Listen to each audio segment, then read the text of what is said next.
Ada yang menggugat Undang-Undang Pilkada di MK. Tenang, kali ini yang digugat bukan soal batasan usia, melainkan tentang menghadirkan kotak kosong di Pilkada. Seperti apa gugatan ini dan latar belakangnya? Lalu bagaimana penerapannya di Pilkada? Gagasan untuk menghadirkan kotak atau kolom kosong pada Pilkada di semua wilayah muncul dalam gugatan uji materi yang diajukan Herianto Ramdansyah dan Muhammad Razif Barokah ke Mahkamah Konstitusi pada Kamis 5 September 2024. Melalui gugatan tersebut, mereka menguji konstitusionalitas jumlah pasal dalam Undang-Undang Pilkada serta meminta Mahkamah menyatakan bahwa suara kosong pada Pilkada yang diikuti oleh 2 atau lebih pasangan calon adalah suara sah. Terkait latar belakang penggugat Muhammad Razif Barokah Minggu mengatakan uji materi tersebut merupakan perlawanan terhadap proses kandidasi di Pilkada Serentak 2024 yang tak mewakili kepentingan publik. Partai politik yang semestinya mewakili kedaulatan rakyat justru gagal menangkap kehendak masyarakat. Hal itu terlihat dari tidak sejalannya sosok calon kepala daerah yang diusung parpol dengan tokoh yang diinginkan publik, salah satunya di Pilkada Jakarta.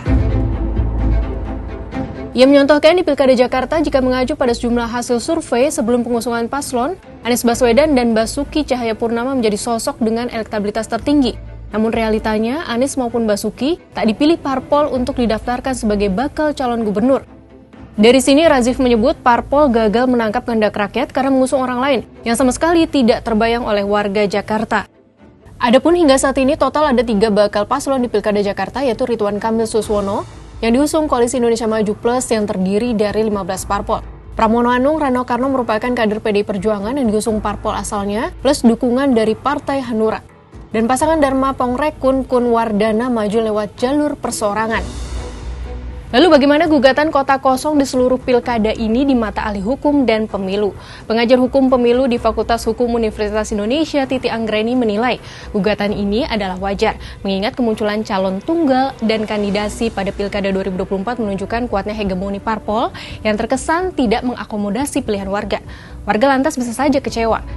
Selama ini kekecewaan umumnya masih terekspresikan melalui ketidakhadiran ke tempat pemungutan suara atau TPS atau masuk dalam ragam kategori suara tidak sah. Akibatnya, ekspresi politik tersebut sering tidak bisa dibedakan dengan apatisme. Lebih jauh, Titi menyebut jika keberadaan nota atau kotak kosong bukanlah upaya deparpolisasi.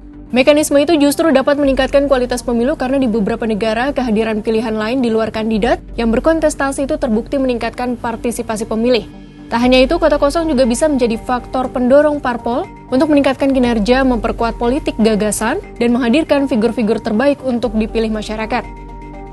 Hal yang sama juga diungkap oleh analis politik dan hak asasi manusia Amiruddin Al-Rahab, yang menyebut gagasan untuk menghadirkan kotak kosong pada semua daerah yang menyelenggarakan pilkada merupakan ide yang baik untuk diterapkan. Akan tetapi itu juga harus diiringi dengan pendidikan politik terhadap warga. Pemilih harus memahami mengapa mereka harus menyatakan pendapatnya melalui kotak kosong, karena selama ini warga yang memilih kotak kosong adalah orang yang memiliki kesadaran politik di atas rata-rata. Yang pasti kita tunggu keputusan MK soal gugatan kotak kosong di seluruh pilkada ini. Kalau sahabat Kompas bagaimana? Apa setuju jika kotak kosong ada di semua pilkada?